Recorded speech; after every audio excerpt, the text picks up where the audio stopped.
Good morning guys. Kain tayo guys.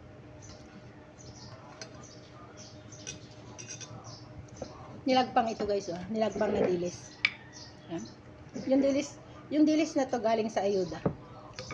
Ayuda sa amin nakaraang mga linggo. Pero yung ulam, yung kamatis, sa amo ko to guys. Sarap. Maanghang.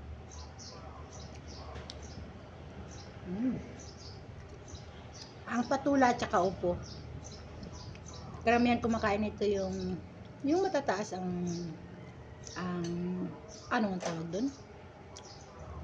Yung may sintomas ng high blood. Ito dapat ang lagi nilang kainin.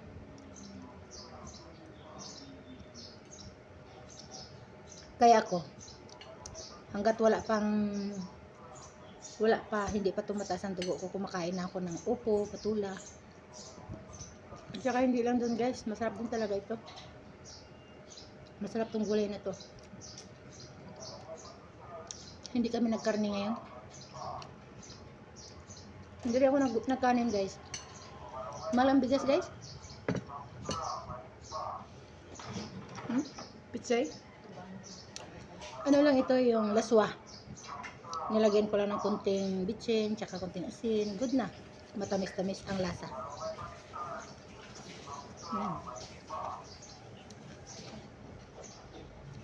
Masarap.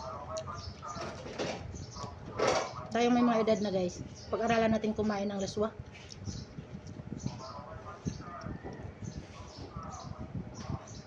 Ayan.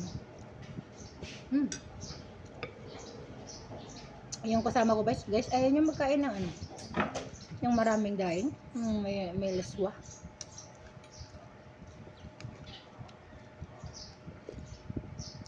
Ako wala akong pili, basta kaya lang kainin ko nga.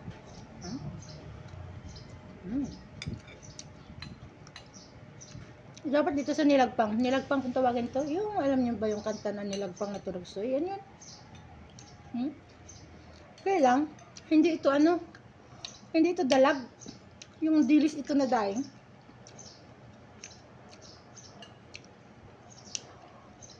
Sa mga anak ko kasi guys, mahilig yun maglagpang, yung nilagpang na turugsoy kung sa kanta.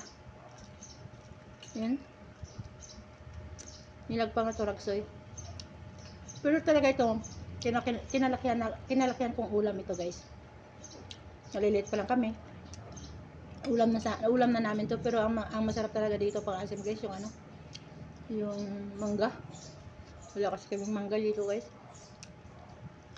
Kamatis lang nilagay ko, tsaka sibuyas, sili, kamatis, yun lang. Pero goods na.